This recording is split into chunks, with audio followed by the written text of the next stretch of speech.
Good evening, everyone. Welcome to MYTHEO Live. Today, we're going to be talking about the performance review from August 2022. My name is Roshan Kanison, Head of Content and Strategic Partnerships here at GAGSMD, the home of MYTHEO. Before we proceed, we're going to give it a few minutes for a few more of the participants to join us, or should I say, a few more of the attendees to come and join. First things first, can I just get a confirmation that everyone can hear me loud and clear over just on the chat? If you could just tell me if you're hearing me loud and clear, that would be much appreciated.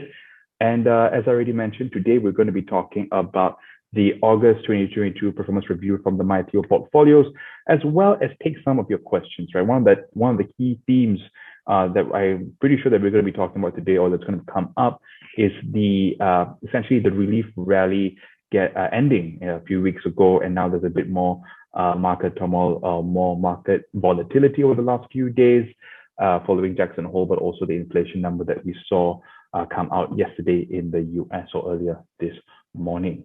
So like I said, we're going to give it a few more minutes to see if anyone else is joining us. We've got about a few participants who have joined. But yeah, we'll give it a few more minutes. In the meantime, let me do a few more intros here. Now, first things first, let's go through a few of the, let me put on screen a few of the disclaimers, ladies and gentlemen. Please take note of some of the things that you're seeing on screen. I can't obviously go through all of them. There's a lot of context on the screen right now.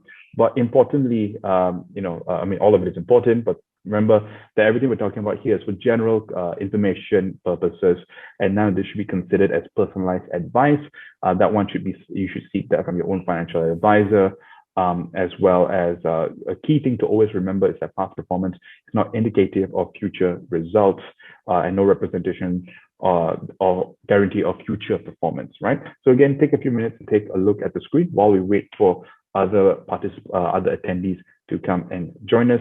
And once again, welcome to this evening's webinar, MYTHEO Live, where we'll be taking a look at the performance review of August 2022. Now, a little bit about me. My name, as I mentioned earlier, is Roshan Kanison. I'm the Head of Content and Strategic Partnerships here at MYTHEO. And I was formerly in radio. I was formerly a financial planner for about a year. And I have a long-standing interest in personal finance and things like that. So today I will be guiding your journey, or at least being the host for today's session. Now, some of you may hear the word GAGSMD, some of you may hear MYTHEO. On a very simplistic level, basically, MYTHEO is the product of GAGSMD, right? It's the robo-advisor product, or the technical term being the digital investment manager product. And, it was started, we got the license for digital investment management in 2019. It's a partnership between Silver Lake Group and Money Design. Money Design was a robo-advisory pioneer in Japan, what they call Theo Japan, hence the name MYTHEO when we brought it to Malaysia. And the Omakase portfolio was launched in 2019, essentially giving our investors, around 228 portfolio customizations available. As of July 2022, total group assets under management around $1.7 billion from around 130,000 investors. So in a nutshell, before we go into the performance and the real star of the show today, ladies and gentlemen, MYTHEO, as I mentioned earlier, is a digital investment manager, more commonly known as a robo-advisor. And when we boil it down to a few key points, what is it that MYTHEO provides is a simplicity. It is bringing investing in a very simplistic manner, right? Instead of picking what fund you want, what ETFs you should buy, the robo-advisor here, the algo, the AI and machine learning together basically helps you determine that based on your personalized factors, right? So it's convenient wealth management in your pocket, personalized portfolios, not just based on your age, but based on your wealth level, based on your tenure, based on your risk tolerance as well. Global diversification that is smarter than a lot of the options out there, as well as simple and automated investing. Now, with all that out of the way, I'd like to introduce Matthew Stuart-Box, who is the Chief Investment Officer of MYTHEO, as well as the Chief Investment Officer of Theo Japan. Prior to joining Money Design, he was Managing Director of BlackRock Japan in Tokyo and San Francisco. And as I mentioned in previous webinar, a lot of Matt's background really is merging fundamental analysis with the quantitative part of analysis, which is actually very interesting, which is what led to his, or not what led to it, which is shown, illustrated by his position as head of scientific active equity, where he was responsible for managing Asian equities portfolios totaling over $10 billion in assets. Matt, with that, I would like to pass the screen on to you, please. Great, thanks. Hi, everybody. Let me just share my screen here and we can get started. Okay, so as Roshan said, today we'll be going through the performance for last month, for August. So we'll talk through at a high level what was driving the performance. We'll look at the performance for each of the individual portfolios, how they're positioned at the moment.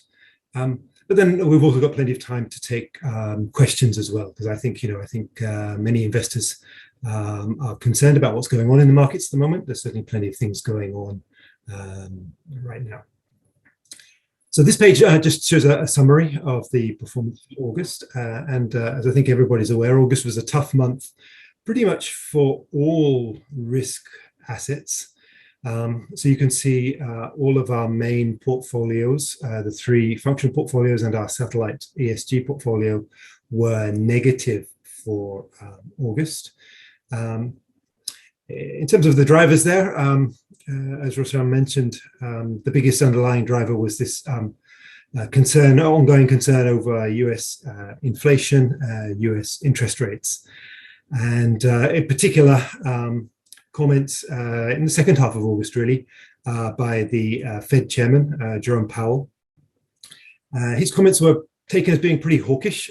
He emphasized the commitment of the Fed to fighting inflation, and that this was likely to lead to, he called it, some pain for households. A lot of investors took that as a signal of ongoing aggressive interest rate hikes by the Fed in an attempt to control US inflation. And that in the longer term is likely to lead to lower economic growth, lower jobs growth, higher unemployment in the US.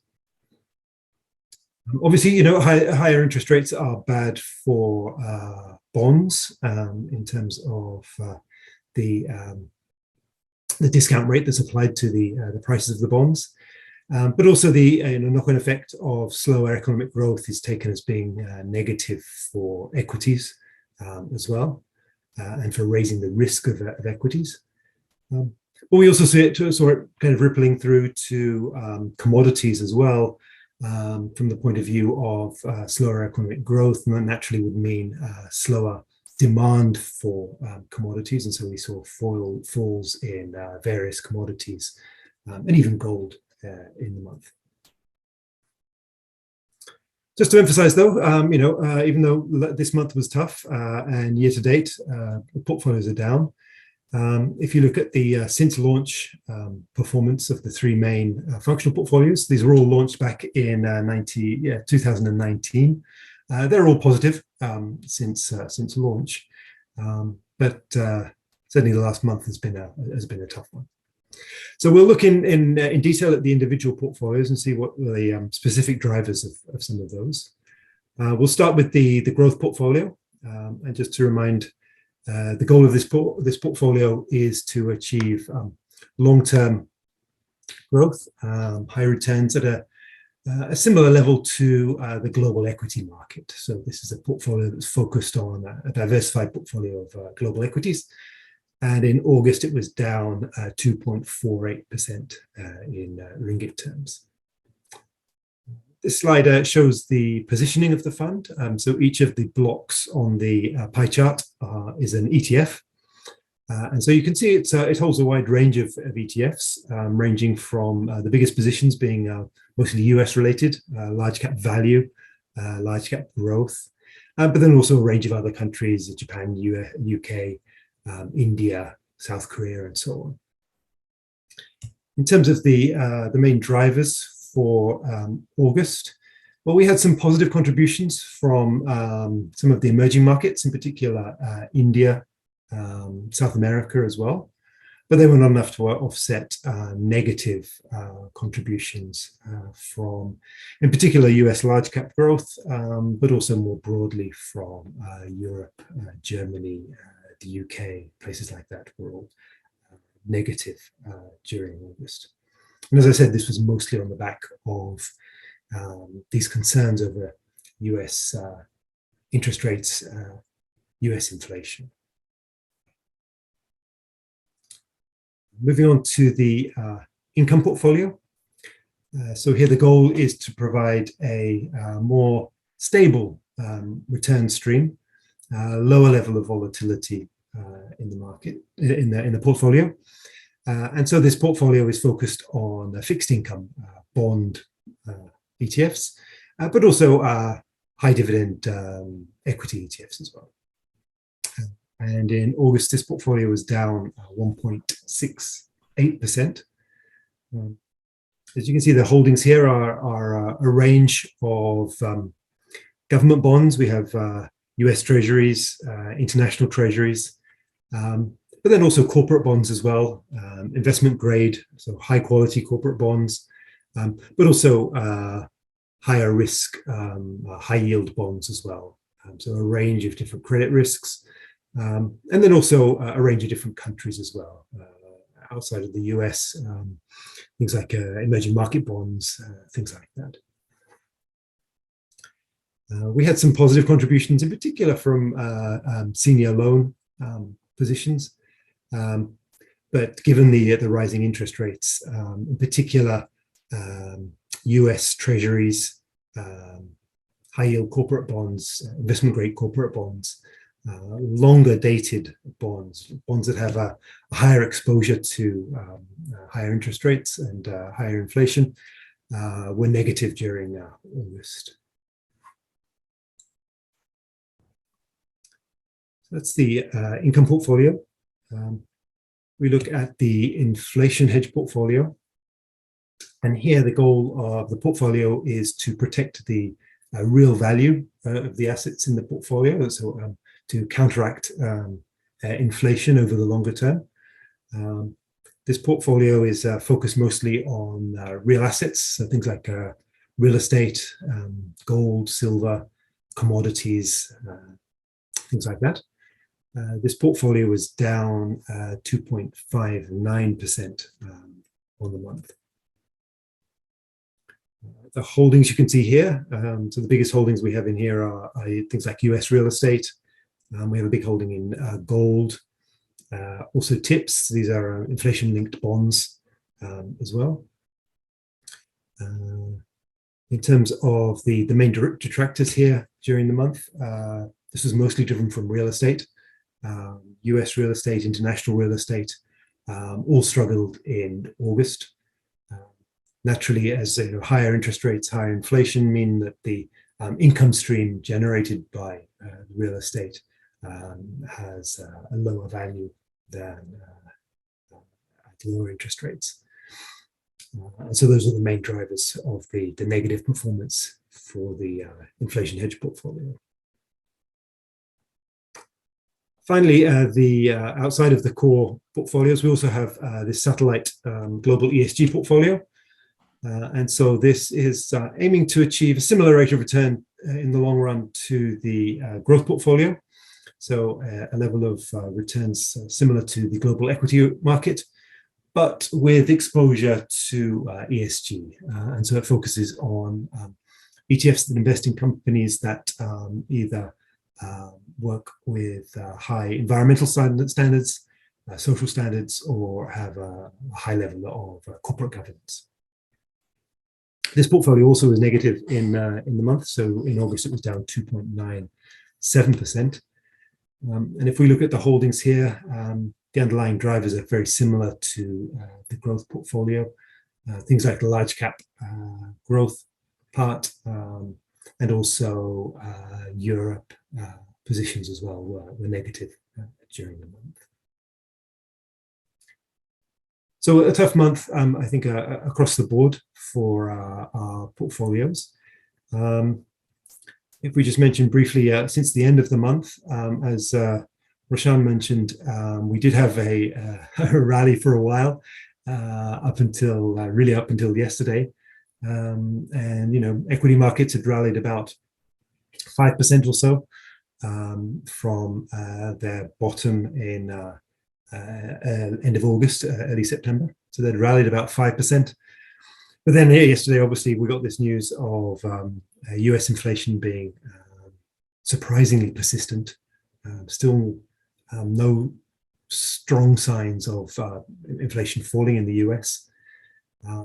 And so a sharp sell-off, certainly in equity markets, led by the US. So the US was down just over 4% yesterday, with people thinking, given the comments from the Fed chairman, and given this evidence that US inflation at least is persistent, then we should be in for another round of at least 75 basis points, perhaps 100 basis points of interest rate rises in the US.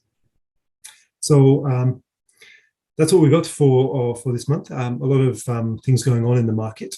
I think I'll leave it here, and then perhaps we can move to any questions that anybody might have. Yeah, thanks for that, Matt. And of course, we've got I think you've done a pretty good job of highlighting all the key takeaways that we're seeing on screen. Ladies and gentlemen, if you've got any questions, please feel free to put them in the Q&A section, and we're more than happy to bring them up and chat about them. Yeah, so maybe briefly before the questions come in, Matt, you could go through some of the key takeaways while we give people some time to think about some questions. Yeah, sure. I mean, so several of that I mentioned here, the comments from the Fed, I think those are the biggest drivers of markets at the moment. It's important not to forget, obviously, the currency markets as well. So the US dollar has, on the back of these higher interest rates, rallied against a range of different currencies. And so, for example, the dollar is essentially at parity with the euro, and it hasn't been that strong against the euro for 20 years. So across the board, US dollar strength affects obviously US companies, their earnings. Their overseas earnings are worth less with the dollar being so strong.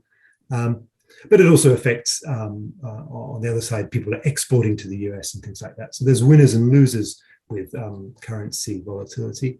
But it adds another level of, I think, uncertainty to a lot of investors in here. The key question is will the Fed be able to engineer this kind of soft landing in the US?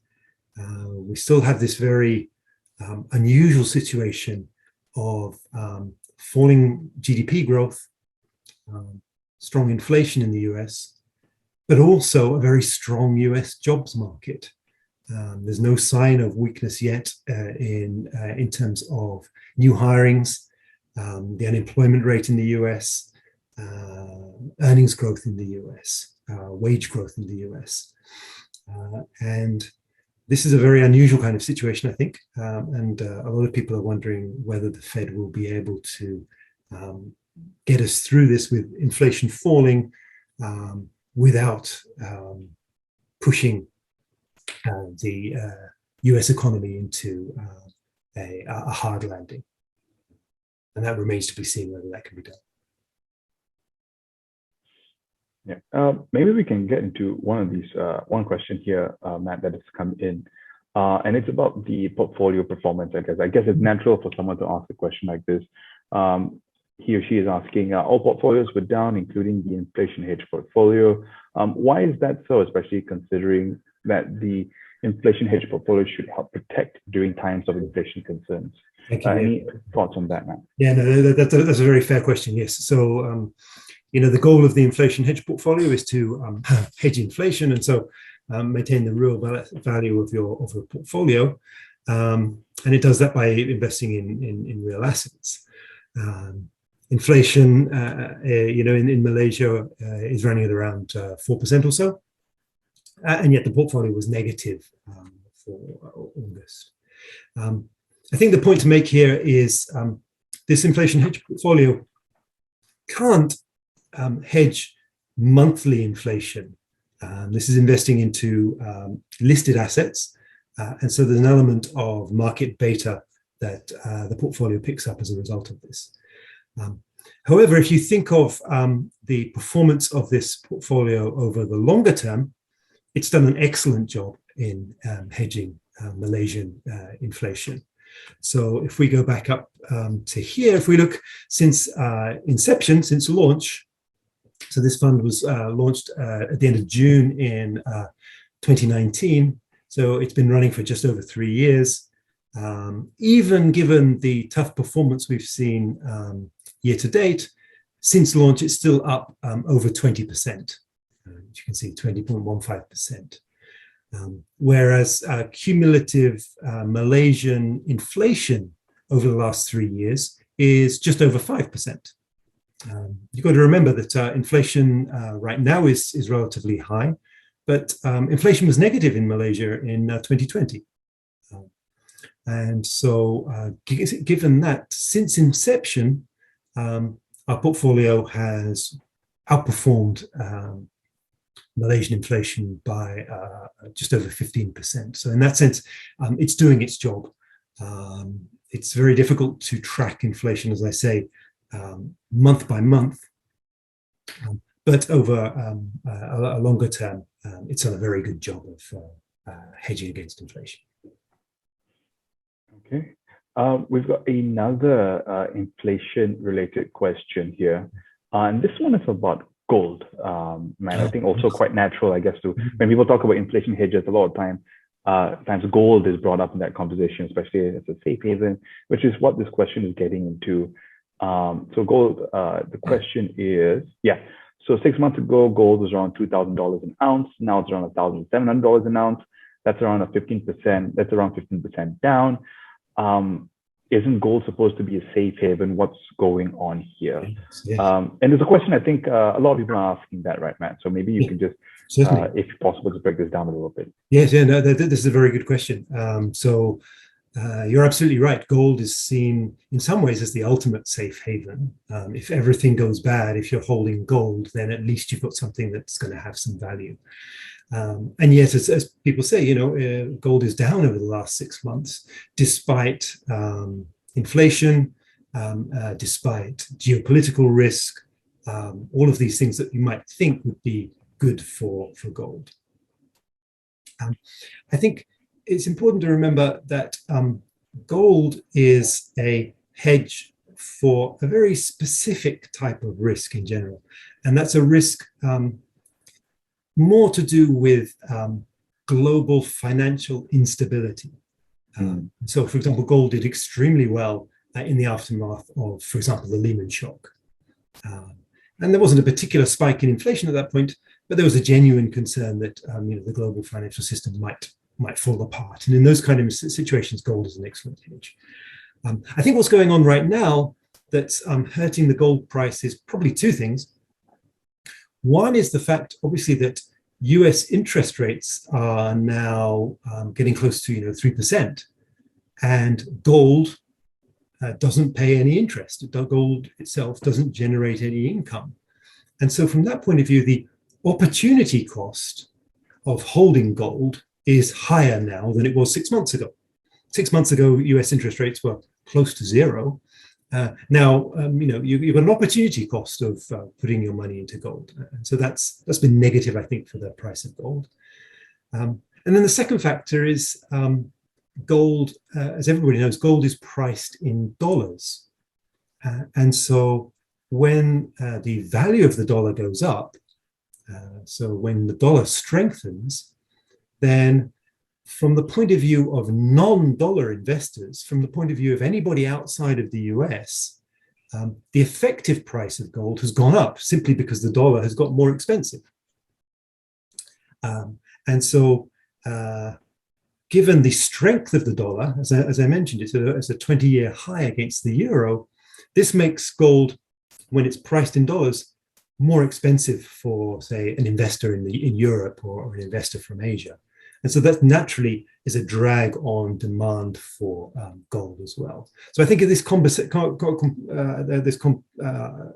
combination of a higher opportunity cost of investing in gold and the strength of the dollar makes actually over the last 6 months or so, gold actually a little bit less attractive for many investors, in particular non-US investors.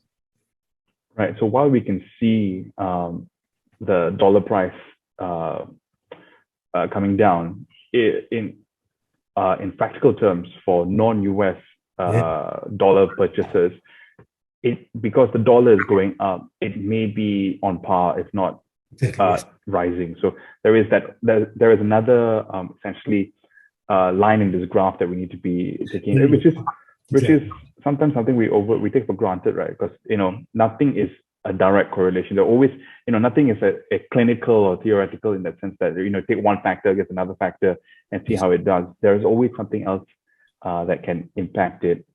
Yes, because there's if you look at the price of gold in euros or in another currency, then certainly the fall in price is much smaller than if you look at it as priced in dollars. Yeah.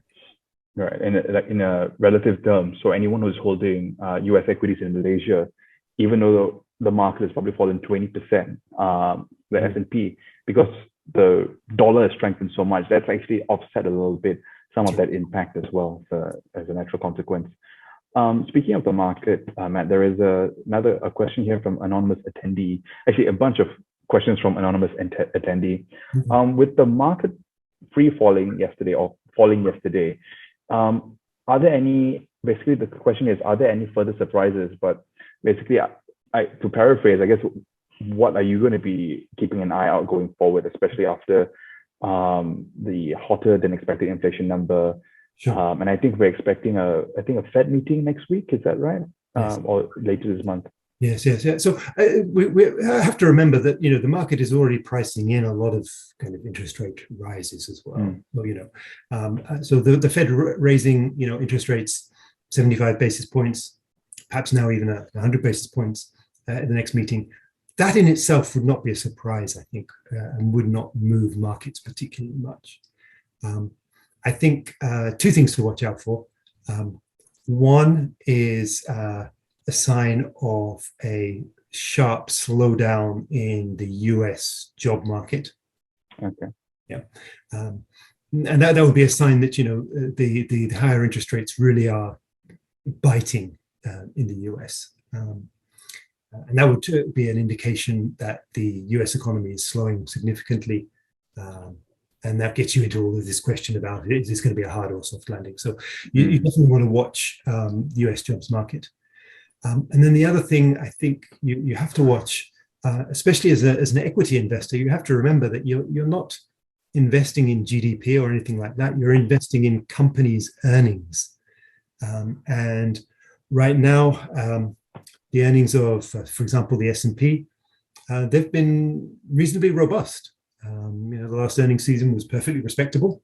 We're expecting, probably around 9% EPS growth, earnings growth this year with the S&P in terms of consensus estimates, and a similar level next year. And the fact is that US companies, their earnings are global, so they're not just driven by what happens in the US. But also US companies have been very efficient at passing on some of these increased costs to consumers. And so even though their input costs have gone up, they've been able to raise their selling prices. And so the net impact of inflation on US company earnings has not been that bad so far. And so the other thing I would watch out for was any sign of material slowdown in US corporate earnings. That would be a potential additional trigger for falls in something like the S&P or something like that. Right. We have another question here. It's quite an open question, I guess. Someone's asking, will the China economy collapse soon? Maybe I can add some context here, Matt, because I've been seeing a lot of content being produced online about how people are expecting the Chinese economy to just collapse, right? That like the banking system is going to fall apart because of the essentially this concern on run on the banks, among other things, right? I think a lot of this stems back all the way back to last year from Evergrande, and till today we're still seeing some ramifications in the financial system, in a lot of property developers, seeing some distress in the bond market as well. So maybe we can macro it a bit further out. So when you look at the concerns around the Chinese economy, do you have any thoughts overall on that? Sure. I would say in terms of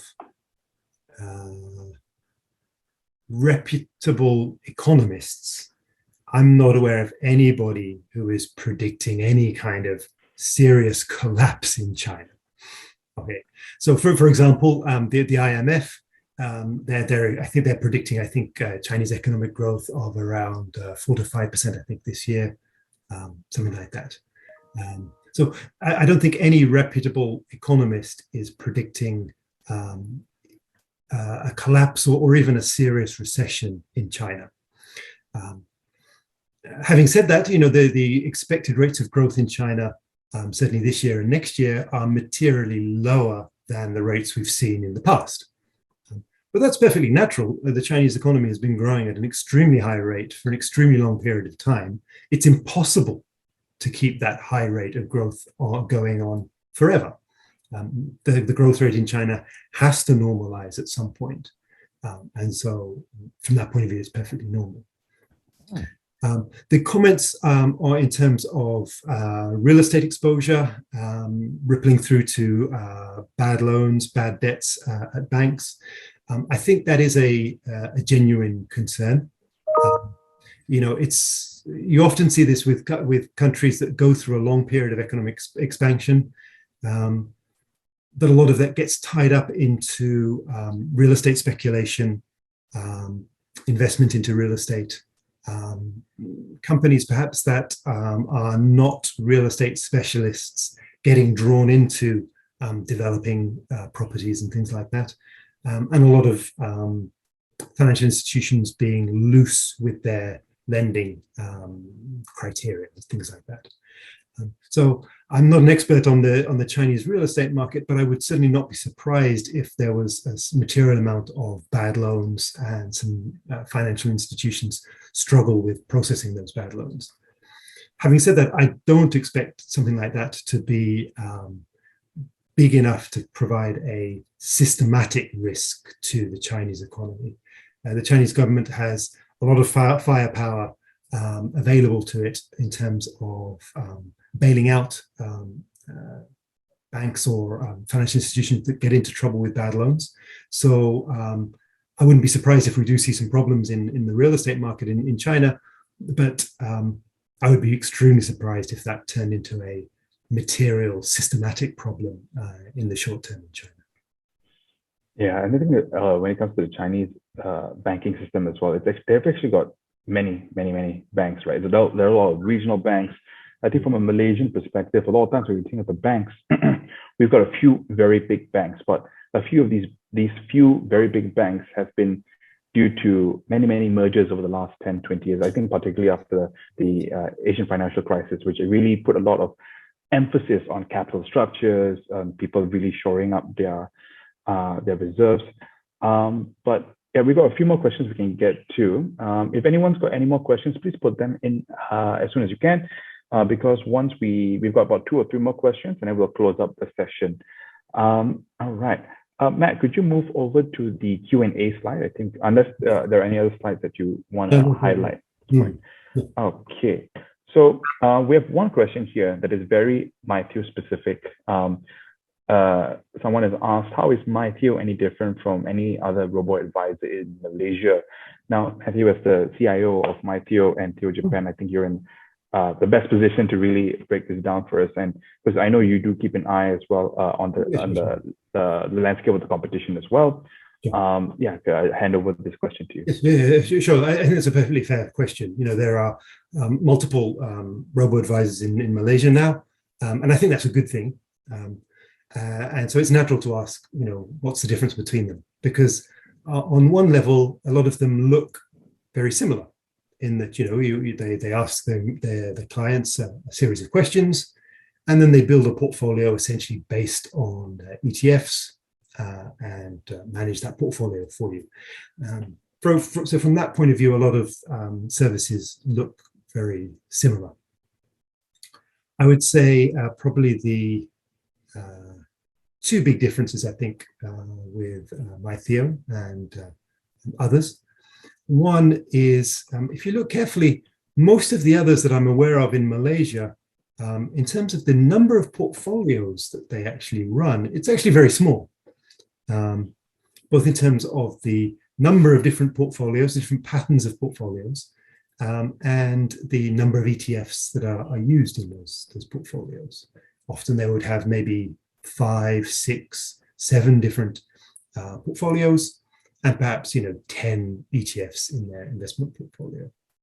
And there's nothing wrong with that approach, but the whole point of robo-advisory is that because of advances in technology, we're able to offer highly customized portfolios to investors.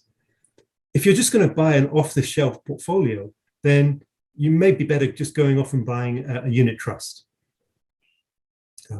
But the whole point of robo-advisors is they enable portfolios to be built to meet your needs. And you can't do that, I don't think, if you've just got 5 or 6 different portfolios patterns that are available. And so the biggest difference, I think, is with MYTHEO, we have, as you mentioned right at the start, over 200 different portfolio combinations. And so we're able to tailor each portfolio to the needs of that individual. And I think it'll take a little while for that bit to be fully understood, I think, perhaps by investors.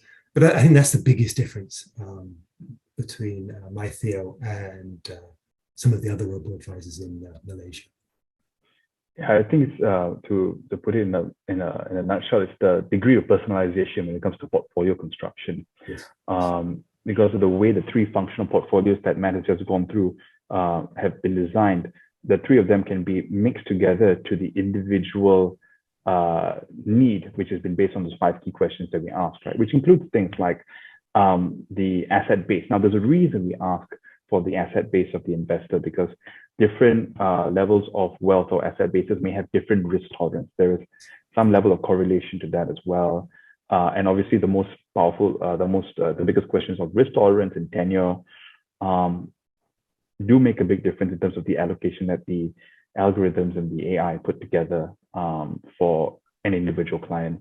It's actually an interesting experiment. If you have a friend around your age, similar profile, if you did it, I've done this with someone I know as well, you will get quite a drastically different portfolio if you have different priorities, right? Someone who wants to use it in 5 years will have a different, will have a more inflation hedge, maybe a more fixed income portfolio than someone who's looking at over 10 years. So I think that really does break it down. If there are any follow-up questions from that, please let us know. I think that's a really good question, because we also do want to know what the customer at the end of the day thinks and wants to know more about the MYTHEO product. All right, so we've got one question here. Speaking of portfolios, it's about REITs, Matt. Are REITs a good investment, and are there any plans to introduce a REIT portfolio? Now, if I do understand, we do have real estate or REIT in our some of our portfolios as it is. Yes. Yes, thank you. Yes, yeah. So it's correct. Yes, REITs are included in our investment portfolios. The REITs that we hold are mostly in the inflation hedge portfolio. So perhaps if we go back up to, here we go. Yes. So for example, the biggest holding here, US real estate. This is an ETF that invests into US REITs. And over here as well, international real estate, this is also in REITs as well. The infrastructure here, this is logistics, things like that. They're also invested via REITs. And so the answer to your question is yes, REITs are already included in our portfolio. There are several ETFs that focus on investing into REITs. And the reason why this is a good idea is really to do with liquidity and diversification.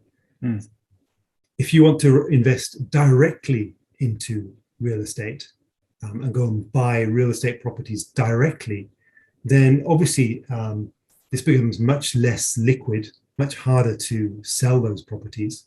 And if you're going to invest directly into real estate, then it's very hard, unless you have a very large amount of money, it's very hard to build a fully diversified portfolio. Whereas REITs, those are really real estate holding companies that invest into a whole range of different properties. And so by buying a share in a REIT, you're essentially buying exposure into a wide range of different properties. So you can invest into REITs that have, commercial properties, residential properties, retail properties, those kind of things. And they're all perfectly liquid because they're listed on the exchange, so you can sell them and buy them at any time. So the answer to the question is yes, they are a very useful investment vehicle, and we do use them already in MYTHEO. All right, final question, Matt, and then I think we can wrap up. And this is a bit more of a longer question, but it's really talking about expectations of market expectations. So this person asks, in a recent note, Morgan Stanley analysts expect the S&P 500 to fall around 3,400 points by the year end. 3,000 points if a recession hits the economy. Now with the S&P around just under 4,000 points, this implies potential 15 to 25% downside. Market's already down over 15%, maybe around 18% at this point. Should investors be moving away from US holding, considering all this uncertainty? What's your take on that? Yes, thank you. I'm glad somebody mentioned that. Yes, I saw the note from Morgan Stanley. There's a couple of things to say just in general about those kind of comments from brokers. First off, of course, it's extremely hard to predict the US equity market. It's probably the most efficient equity market in the world. And so any information that's already out there is pretty well priced in, especially if you're thinking about large cap US equities, it's pretty well priced in already. And so to try and predict where it's going to be, at the end of the year is an extremely difficult thing to do. Brokers have to have something to talk about. They have to have something to spark a conversation with their clients.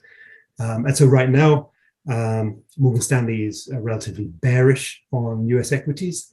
But if you read a similar note from, for example, JP Morgan, they are more bullish on US equities.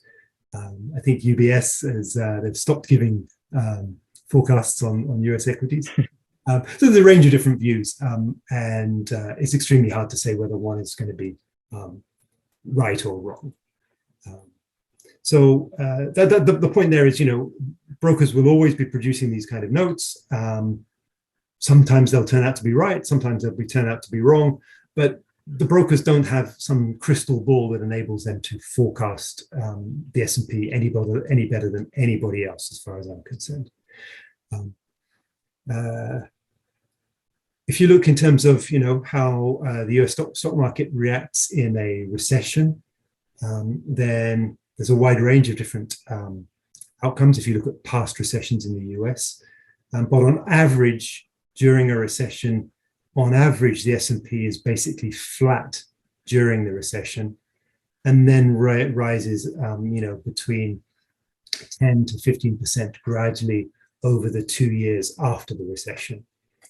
But you have to remember that the number of recessions is relatively small, and so taking that average means that there's a lot of different cases in there. The US market is already down almost 20% from its peak, so you could argue that at least a large chunk of a recession is already priced in the US. And so,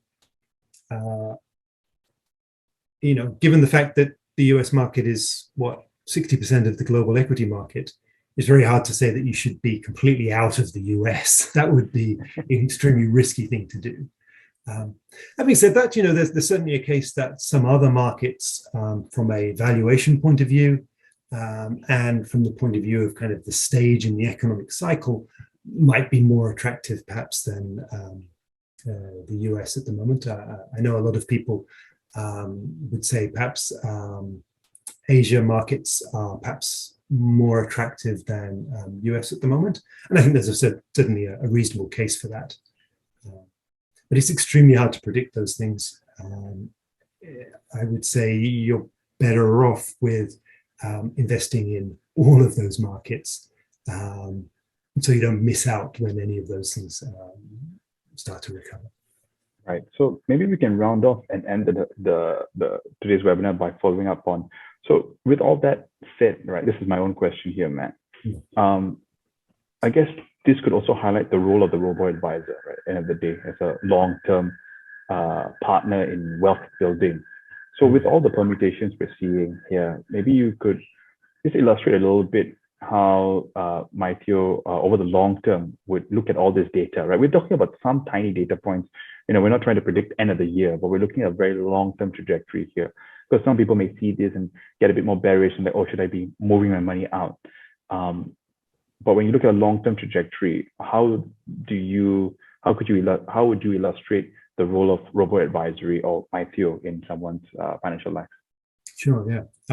I think one of the biggest contributions that robo-advisors can make is consistency in the portfolio.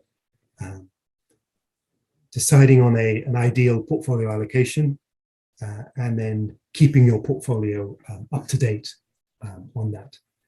And the way this contributes, I think, to people in the long term is, as you mentioned, it's very easy to get swayed by short-term noise. And if you look at, for example, longer-term graphs of, stock market growth, all of the big panics in the past, when you look at them on a longer-term view, they barely register. And it's extremely easy as a human to look at news flow. There's always something to worry about in the markets.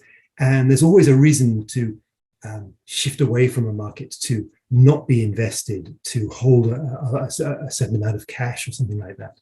And that's a perfectly natural kind of reaction as a human. There's always risks in the market.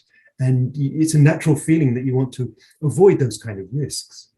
But the fact is, over the longer term, markets do tend to go up.